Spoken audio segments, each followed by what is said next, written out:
তো দেখতে পাচ্ছ এখানে কিন্তু মানুষজন সবাই নিজের নিজের জায়গা নিজের নিজের পজিশন নিয়ে নিয়েছে। তাই দেখতে পাচ্ছি এখানে হাজার হাজার নৌকো কিন্তু চলছে।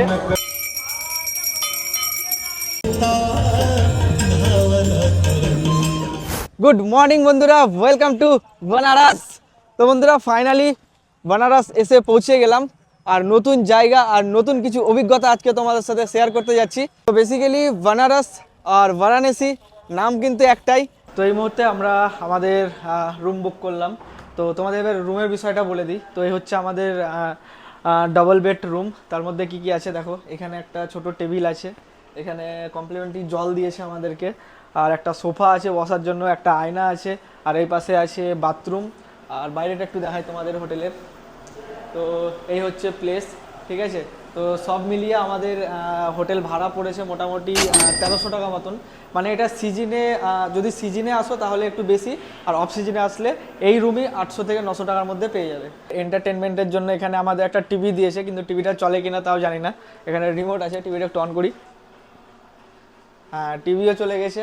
তো আমাদের মানে সময় কেটে যাবে আর কি। খুব ভালো একটা, ভালো মানে দুজন থাকার মতন খুব সুন্দর একটা রুম।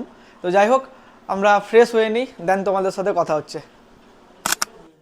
তো সর্বপ্রথম আমরা বেরোচ্ছি কাশী বিশ্বনাথ মন্দির মানে দর্শন করার উদ্দেশ্যে। তো বানারসের সব থেকে জনপ্রিয় জায়গা হলো কাশী বিশ্বনাথ, তো সেটাকেই উদ্দেশ্য করে আমাদের আসা। তো চলো, মানে 12 জ্যোতির্লিঙ্গের মধ্যে একটা জ্যোতির্লিঙ্গ আমি আমার লাইফে প্রথমবার দর্শন করতে যাচ্ছি। তো এদিকে গেলে ঘাট, আর এদিকে গেলে কাশী বিশ্বনাথ মন্দির। একটি রিক্সা নিয়েই আমরা বেরিয়ে পড়লাম কাশী বিশ্বনাথ মন্দির যাওয়ার উদ্দেশ্যে।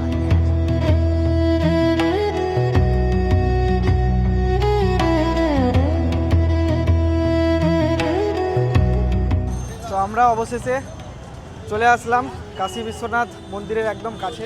তো আমাদেরকে এখানে নামিয়ে দিল, আর এখানে দেখতে পাচ্ছ এখানে রোপ লাইনের কাজ হচ্ছে। মানে বানারসে যে পরিমাণে এখন ভিড় হচ্ছে, সেই ভিড়কে মেনটেন করার জন্য কিন্তু এখানে মানে রোপের কাজ হচ্ছে। যেখানে পাহাড়ে যেমন রোপ চলে, তো এখানেও রোপের কাজ হচ্ছে।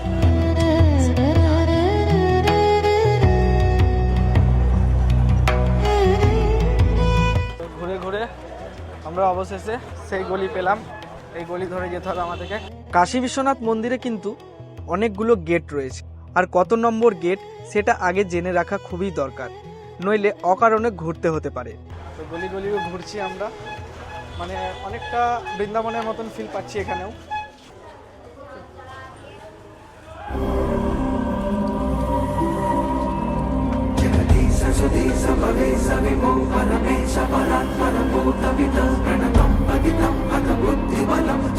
বারাণসীর কাশী বিশ্বনাথ মন্দির হিন্দু ধর্মের অন্যতম পবিত্র জ্যোতির্লিঙ্গ।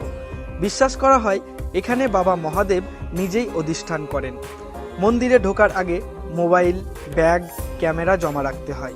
নিরাপত্তার ব্যবস্থা খুব কড়া, তাই আগে থেকেই হাতে সময় নিয়ে আসাই ভালো। সকাল থেকে রাত পর্যন্ত দর্শনের ব্যবস্থা থাকে, তবে ভিড় এড়াতে চাইলে সকাল সকাল আসাই ভালো। ফোন, ক্যামেরা কোনো কিছুই নিয়ে যেতে পারবো না, তো সেগুলো এখানে আশেপাশে যে দোকানগুলো আছে, তো এই দোকানে তোমাদেরকে জমা করতে হবে। তারপরে এখানে মানে এটা দিয়ে এন্ট্রি বাবাকে দর্শন করতে গেলে। বাইরে তেমন ভিড় না থাকলেও মন্দিরের ভেতরে বেশ ভালোই ভিড় ছিল। লাইনে দাঁড়িয়ে ধীরে ধীরে এগোতে হচ্ছিল, তাই দর্শন করতে আমাদের বেশ কিছুটা সময় লেগে গিয়েছিল। তো আমরা এখান থেকে একটু তোমাদেরকে দেখাতে পারবো। এই হচ্ছে কাশী বিশ্বনাথ মন্দির ভেতরে। তো ব্যাপারটা হচ্ছে এইমাত্র মন্দির দর্শন করে বেরোলাম। তো ওখানে দর্শন মানে দর্শন, এক ঝলক দর্শন বাবাকে। প্রথমবার তো আমি মানে বুঝতেই পারিনি, একবারে গেলাম, তারপরে আবার এসে আবার দর্শন করতে হয়েছে। গঙ্গা আরতি দেখার জন্য আমরা এসে পৌঁছালাম দশাশ্বমেধ ঘাটে। ইতিমধ্যে অনেক মানুষ এখানে এসে জড়ো হয়েছে। এখানে গঙ্গা আরতির প্রস্তুতিও শুরু হয়ে গেছে।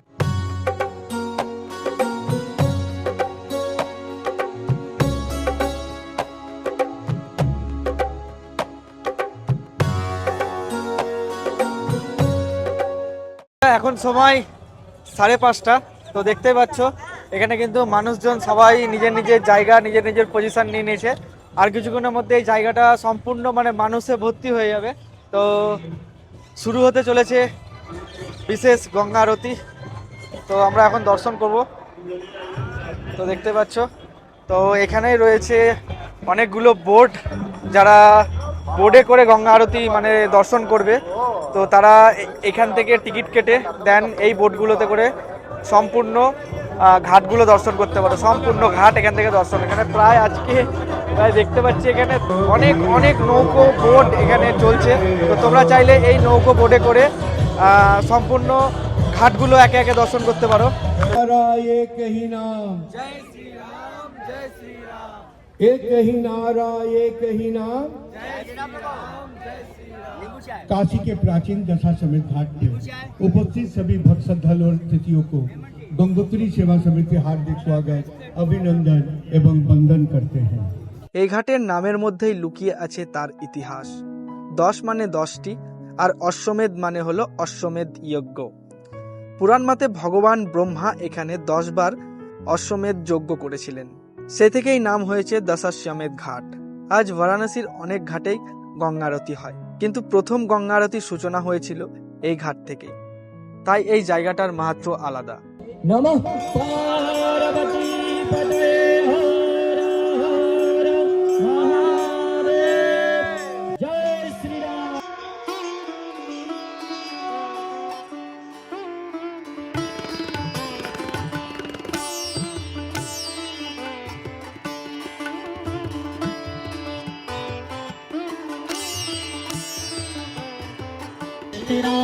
रथ गजेंद्र तुरंगी मूर्ता लक्ष्मी सदैव शोकं प्रददाति तुम।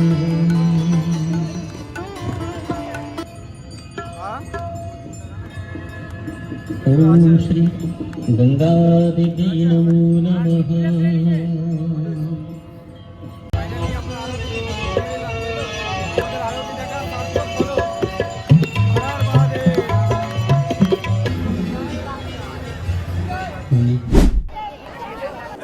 তো এই হচ্ছে সেই গলি। গঙ্গা আরতি দর্শন করে আমরা আশেপাশের বেশ কয়েকটি ঘাট দর্শন করলাম। তারপর চলে আসলাম মণিকর্ণিকা ঘাটে, যেটিকে বেনারসের শ্মশান বলা হয়। ডেড বডি জ্বালানো হয়েছে দেখতে পাচ্ছ। এখানে দিন রাত চিতা জ্বলে। জীবন আর মৃত্যুর ফারাকটা এখানে খুব কাছ থেকেই দেখা যায়। প্রথমে একটু অদ্ভুত লাগছিল, কিন্তু কিছুক্ষণ দাঁড়িয়ে থাকতে থাকতে মনে হলো এটাই তো জীবনের চরম সত্য।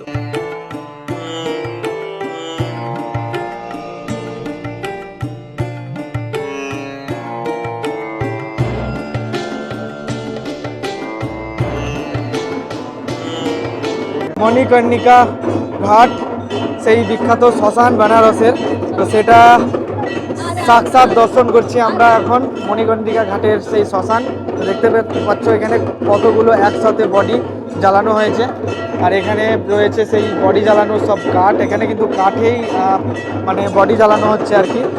তো ভাবতেই অবাক লাগছে যে একদিন এইভাবে ছাই হয়ে যেতে হবে প্রত্যেকটা মানুষকে। মণিকর্ণিকা ঘাটে দাঁড়িয়ে বুঝলাম, আমরা যত অহংকার করি, যত দ্বন্দ্ব করি, শেষ পর্যন্ত সবার গন্তব্য একটাই। এখানে এসে মনে হয় জীবনের সব রাগ, অভিমান, অহংকার সব কিছু কত ছোট। এই জায়গাটা মানুষকে ভেতর থেকে বদলে দিতে পারে। গঙ্গার ধারে মণিকর্ণিকা ঘাটে চিতায় জ্বলতে থাকা আগুনগুলোও আমাদের জীবনকে শিক্ষা দিচ্ছে। তো এই হচ্ছে একটা পবিত্র জায়গা। হিন্দু পুরাণ অনুযায়ী একবার পার্বতী শিব এই জায়গায় স্নান করেছিল, তো তারপর মাতা পার্বতীর কানের দুল আর বাবা ভোলেনাথের কপালের মণি এই জলে হারিয়ে গিয়েছিল। তারপর বাবা ভোলেনাথ ক্রোধিত হয়ে এই জায়গাটাকে শ্রাপ দিয়েছিল যে এইখানে আমি যেইভাবে মানে রাগে জ্বলছি, সেইভাবেই একদিন এখানে 24 ঘন্টা সব সময় দেহ জ্বলবে। তো এখানে রয়েছে, দেখতে পাচ্ছ কত কাঠ এখানে রয়েছে। এই কাঠগুলোতেই মানে দেহ জ্বালানো হয়। তো এখানে মন্দির রয়েছে ভেতরে, আর আশেপাশে দেখতে পেলে কত ডেড বডি এখানে জ্বলছে।